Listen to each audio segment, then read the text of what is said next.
და იმას გულისხმობ არავის უნდა იმის ყურება როგორ ეჭყობება ორი პატარა თხის ერთმანეთს. დღეს იკლენზე $300,000 რომ დაგედოთ, $1 million მოიგებდით. რამდენიმე ადამიანმა ეს მართლაც გააკეთა.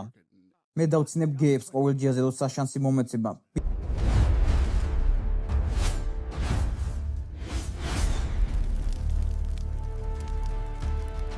როდესაც ეს ამბავი გაწყდა, ჩემთვის შეუმჩნეველი დარჩენილია. მივხვდი რომ შოუს ტრიგლენდის საბრძოლო კვირაში მომიწევდა აქ მოსვლა და შენთან ამ ყველაფრის გარკვევა. ხომ შენზე იძახი რომ დენთან წევ ხარ არა? მე მადანაშაულობენ მეგობა რომ არა, უბრალოდ წარმომედგენია დენი. წარმომედგენია რაღაც წვეულებაზე. იმას არ ვამბობ ის გეია, მაგრამ წარმომედგენია შენთან ერთად ეთუბა რაღაც წვეულებაზე. შეიძლება ზედმეტადაც დუმდება კიდეც. და ედღესაც იღვიძებ ატკივებული უკანალით. ფანტასტიკური გამარჯვება იყო აქ ჰიუსტონში, გილოცავ. გაკურებული იყავი? შენ ეს ბრძოლა იმიტომ ეთხოვე, რომ ჭიდაობა გეჩვენებინა და ისეთი გაზრდობა გაჩნდა, თქოს მეტოქე ნამდვილად არ მოსულა საჭიდაოდ. როცა მან ამდენჯერმე სცადა ჩემთან შემოსვლა ჭიდაობაში, მივხვდა, ჯანდაბა ეტყობა შუალმაიც ის გრეპლინგი. სინამდვილეში ცოტა სასაცილო იყო, როცა ის რომან დოლიძეს ეჩხუბებოდა მის კუთხეში. იქ ერთი საშუალო წონოსანია, რა ქვია, ლოდერი თუ რაღაც. კარგით რა თქვენი ცით ეს ნაგავი. აი ამ კაცმა იცის შენ პროფესიონალი ვიდგაცვია. და მაგალითი უნდა იყოს ამ ნაბიჭურისგან. თქვენ კი აქ ხართ რაღაც გეიმ მეკუბრესავით გამოიყურებით დენჰუკერის აჰა ძმაო, შენ საერთოდ არ იცი ვინ არის ეს ტიპი. სინამდვილეში დენი მიყვარს, მომწონს, მაგრამ ძმაო, დენი იზისთან ერთად ერთობა. დაწუნებული ხარ რომ იზი არისო? ონი იზი იყო. კარგი, უბრალოდ ვამოწმებდი. მოკლედ, მისი ბრძოლის კვირის დროს, როცა ის რომან დოლიძეს ეჩხუბებოდა, მის პარტნიორს დაუძახე სავაჯიშოდ. უთხრადი, დინა წამოხვიდა ჩვენთან ერთად იჭიდაო? მინდა ძმაო. ნებას მოგცემ მასთან ერთად იჭიდაო. მე მას უბრალოდ ვაჯობე, ასე რომ მან ალბათ იცოდა რომ მასზე უკეთესი ვიყავი ჭიდაობაში. შენ აშკარად საფუძველი მოამზადე ხამძართან ბრძოლისთვის. ვფიქრობ ეს ალბათ ერთ-ერთი ყველაზე დიდი ბრძოლა ამ დივიზიონში. აბა რა, იმას გულისხმობ არავის უნდა იმის ყურება როგორ ეჭყობება ორი პატარა თხის ერთმანეთს. ყველას უნდა ნამდვილი ამერიკული ბრძოლის ნახვა. ეს პატარა ჩეჩენი ბოზი ამერიკულ მიწაზე. აი ეს არის ბრძოლა რომელიც უნდა შედგეს. არ მინდა იმედები გაგიცნო, მაგრამ არ ამგონია რომ თეთრი სახლის ხარჯზე იჩხუბო. არა ძმაო, მისმინე, ვინ ჯანდაბა მიცის? ანუ ხდები რას ამბობ? იქნებ ეპშტეინთან მაქვს ამე კავშირი, ან რაღაც მსგავსი ნაგავი. გარანტიას გაძლევ ძმაო, გარანტიას გაძლევ რომ ჩიმაევი უეჭველით წავიდოდა იმ წეულ კუნძულზე, ეგ ნაბიჯვარი მთელი დღე იქ იქნებოდა. როგორ ჩანს ეს ღამით მოხდება? ო ძმაო, ერთი საყურეგავს ვაკეთებული, ნუ იქცევ ის ერთი თქოს მაღალი კლასის ტიპი ხარ, შებინძურო ნაბიჯვარო. ხამზადის ინტერვიუ თუ ნახეთ ჯექსონთან პოდკასტში, მას კითხეს იმ ლეგენდარულ სპარინგზე, რომელიც თქვენ გქონდათ. მან თქო რომ დაგამარცხა და მაგიტომ გძულს. ძმაო, მე ის ვაიძული ვარჯიში შეეწყვიტა. აუდიტორიაში მოწმეები მყავს, სად არის ერიკი? ის ვაიძულე გაჩერებულიყო. პოზიციური გრეპლინგი იყო, პოზიციური გრეპლინგი, კარგი, ზურგინა დავიწყეთ. და მე პირველ რაუნდში ნებად დავხდე რომ დავეხვჩე, იმიტომ რომ ფეხებზე მკიდია. ნება მიბოძეთ გიამბობთ ამ პატარა ბოზზე. როცა დარბაზში შევდივარ, როგორ გონიათ, ყველაზე ზუსტ კაცს ვეძებ და ვეუბნები ვისპარინგოთ მეთქი? არა, მე ვეძებ ყველაზე დიდ, ყველაზე საშიშ ნაბიჯვას და ვეუბნები. ჰეი, შენთან მინდა სპარინგი. ყოველთვის როცა ჩიმაევი დარბაზში შემოდიოდა, ის ირჩევდა ყველაზე პატარა, ყველაზე დაბალი დონის პროფესიონალს და ამბობდა: ოჰ, ის ჩემი მეტოქის მსგავსიაო და მე სულ ხდიდა ცემაში. ეს ნამდვილი ამბავია, ჩემი გუნდი დაგიდასტურებს, ის ყველაზე პატარა ბიჭს ირჩევდა.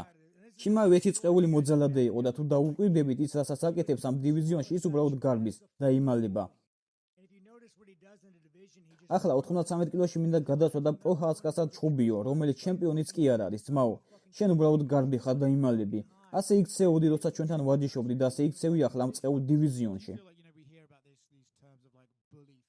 ვის შეუძლია მისი დამარცხება?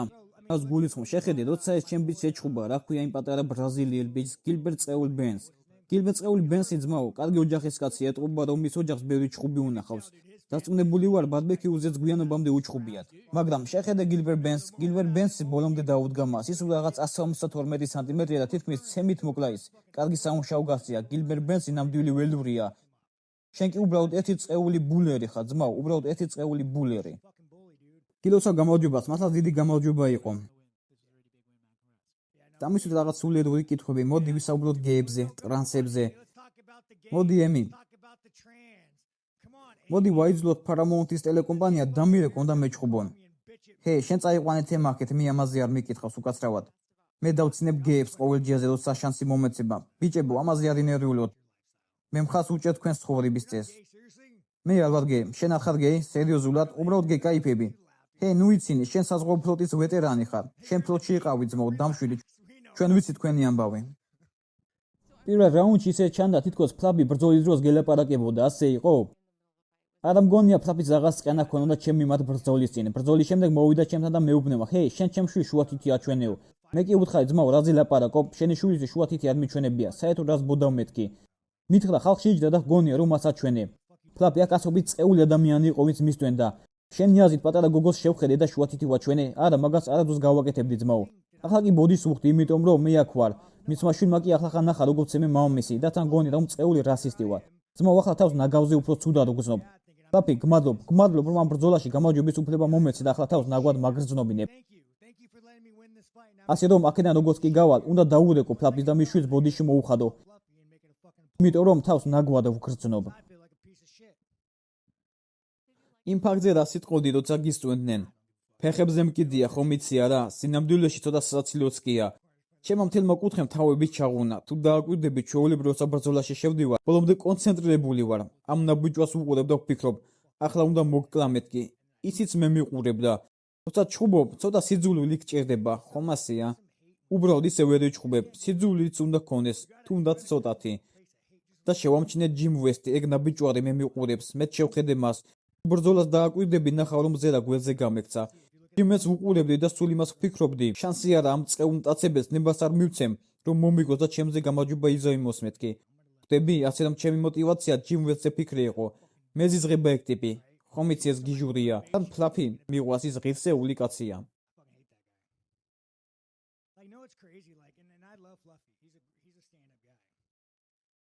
არის აქ ვინმე 35 წლის, ვინმე იცით თუ რას ნიშნავს იყო დაახლოებით 35 წლის. შეგიძლიათ წარმოედგინოთ, რომ ხართ 35 წლის და ხვდებით საყვარელ პატარა 14 წლის გოგოს და ამბობთ: "მე მას სულად მოვიყვან 18 წლის გახდებაო?" აი ეგ გააკეთა წეულმა ჯიმ ვესტმა. ასე რომ როცა იმ გალიაში ვიყავი და ფლაფის ვეჩხუბებოდი, ჯიმ ვესტისკენ ვიყურებოდი და ვფიქრობდი, ჯანდაბა ეს ტიპი ამ ნაბიჯვასაც დაუთმო მეთქი. მე ფლაფის კი არ ვებრძოდი, მე ჯიმ ვესტს ვებრძოდი. ფიცავ. მე ხომ არ მიბიძგებია მისათქმელად, ხომ ასეა? კი, მაგრამ მიბიძგე, მაგრამ კარგი, იყო საინტერესო გახადე ეს ყველაფერი. იმას გულისხმობ, რომ ეს ნაბიჯვრები ისეთი მოსაწყენები არიან ამ სპორტში. ამ ტიპებს საერთოდ არ აქვთ პიროვნება.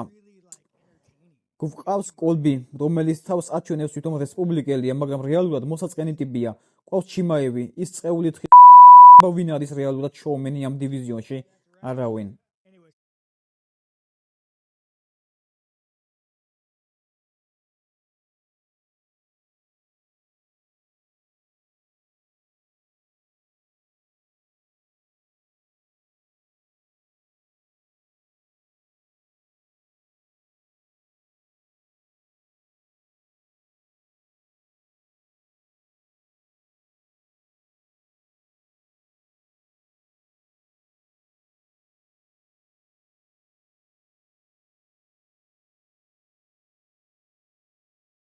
ბევრი ადამიანი საუბრობს სტრიგლენდზე, იმ რაღაცეებზე, რასაც ის ამბობს და ასე შემდეგ, მაგრამ ვფიქრობ, შეიძლება ხალხს ავიწყდება, რომ ის სინამდვილეში მსოფლიო დონის მებრძოლია ამ დივიზიონში. ვფიქრობ, დღეს მისი ბრძოლა დაუჯერებელი იყო. რას ვფიქრობ შონზე და მის დღევანდელ ჩხუბზე? ის დღეს საუცხოო ფორმაში იყო, კარგად გამოიყურებოდა, მკვეთრი და ზუსტი იყო, საქმეც ბოლომდე მიიყვანა.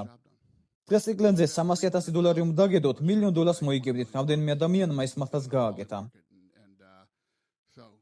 როცა სტრიგლენდს უყურებ და იმას თუ რა ელისმას ის ხომ ხამსათან ბრძოლას ეთხოვს და მსგავს რაღაცეებს. ისაც ის მედია დღეებზე ამბობს, ხომ არ ახდენს გავლენას იმაზე თუ ვისთან შეახვედრებთ ბრძოლაში. კვლავ სიამოვნებით იხილავდით მას მსგავს ბრძოლებში. შენი საუბარი ეს კოშმარია, ხომ იცით რა, მაგრამ ას თქვენ ეხმარებით საქმეს. როცა ასეთ სულიერულ ნაგავს ეკითხებით, ხომ იცით დასვამ სულიერულ კითხვას და მიიღებ სულიერულ პასუხს. რას ფიქრობ ბედბანზე, რას ფიქრობ სუპერბოულზე? გაეთრიეთ რა აქედან, მე кайფებით. ხომ, ასე რომ როცა იმაზე ლაპარაკობ თუ რას ამბობს სტრიგლენდი, თქვენ თვითონვე გიყვართ მისი გაღიზიანება და პროვოცირება.